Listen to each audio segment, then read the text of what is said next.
Assalamualaikum warahmatullahi wabarakatuh. Selamat pagi Sobat 11 OTKP Hebat. Apa kabar pada pagi hari ini? Saya berdoa, saya berharap semoga Sobat semua dalam keadaan yang sehat dan tentunya tetap semangat belajar di situasi pandemi seperti saat ini. Masih berjumpa lagi dengan saya Pak Ridwan Nata dalam mata pelajaran produktif otomatisasi dan tata kelola perkantoran. Di kelas 11 OTKP, Pak Ridwan diberi amanah untuk mengajar dua mata pelajaran produktif OTKP. Yang pertama yaitu adalah otomatisasi tata kelola humas dan keprotokolan. Dan yang kedua yaitu adalah produk kreatif dan kewirausahaan. Hari ini Pak Ridwan akan memperkenalkan mata pelajaran produktif perkantoran yaitu adalah otomatisasi dan tata kelola humas keprotokolan. Untuk materi produk kreatif dan kewirausahaan akan Pak Ridwan jelaskan pada materi pertemuan selanjutnya. Di dalam materi pelajaran humas, target atau tujuan yang akan dicapai selama 1 tahun di kelas 11 yaitu adalah siswa diharapkan mampu melakukan pengelompokan kehumasan. Yang kedua, siswa mampu melaksanakan pelayanan prima kepada pelanggan. Yang ketiga, siswa mampu membuat susunan acara kegiatan. Dan yang keempat, siswa mampu melaksanakan kegiatan pembawa acara atau MC. Dan yang terakhir yaitu adalah siswa mampu menyusun daftar perjalanan dinas atau yang biasa disebut dengan itinerary. Masuk ke dalam target mapel humas yang pertama yang sudah saya jelaskan tadi yaitu adalah siswa mampu melakukan pengelompokan kehumasan. Dalam target ini kita akan mempelajari yang pertama yaitu adalah sejarah humas, yang kedua yaitu adalah definisi humas, yang ketiga fungsi humas, dan yang keempat, aspek-aspek humas, dan yang terakhir yaitu adalah proses-proses humas. Nah, yang pertama yang akan saya jelaskan yaitu adalah sejarah humas.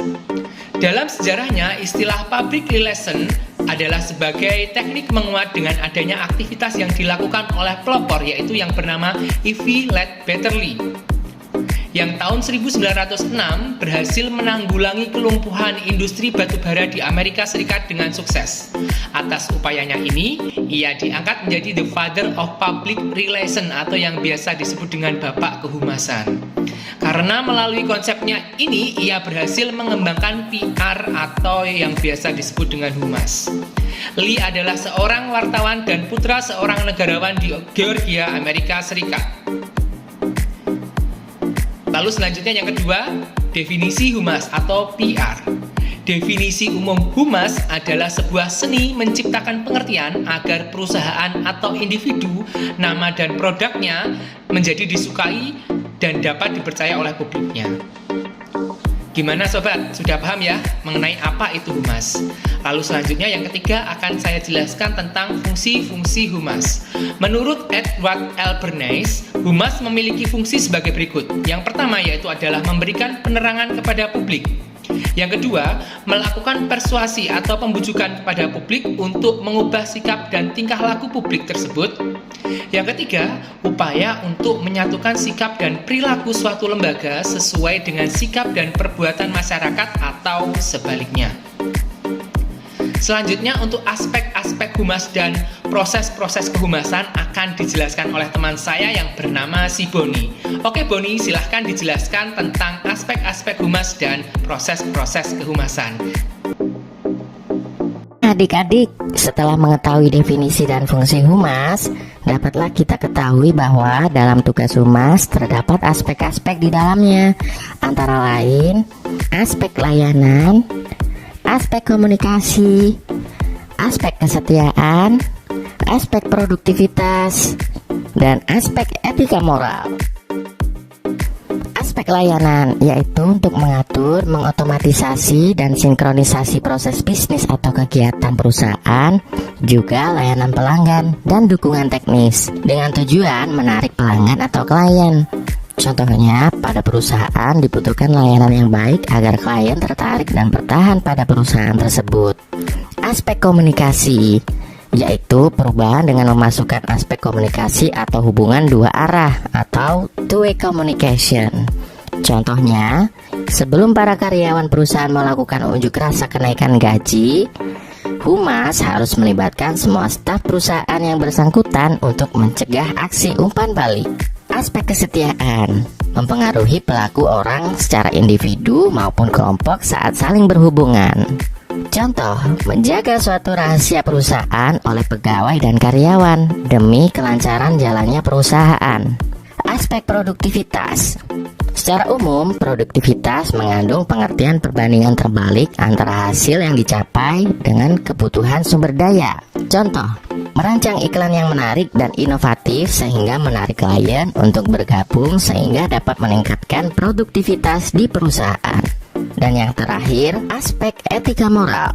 Dalam era globalisasi yang ditandai munculnya kebebasan pers, mengeluarkan pendapat atau opini dan berekspresi terbuka, serta kemampuan untuk berkompetitif dalam persaingan pasar bebas. Contohnya, tidak menggunakan cara atau sistem yang menyinggung klien dalam proses berjalannya perusahaan. Proses humas.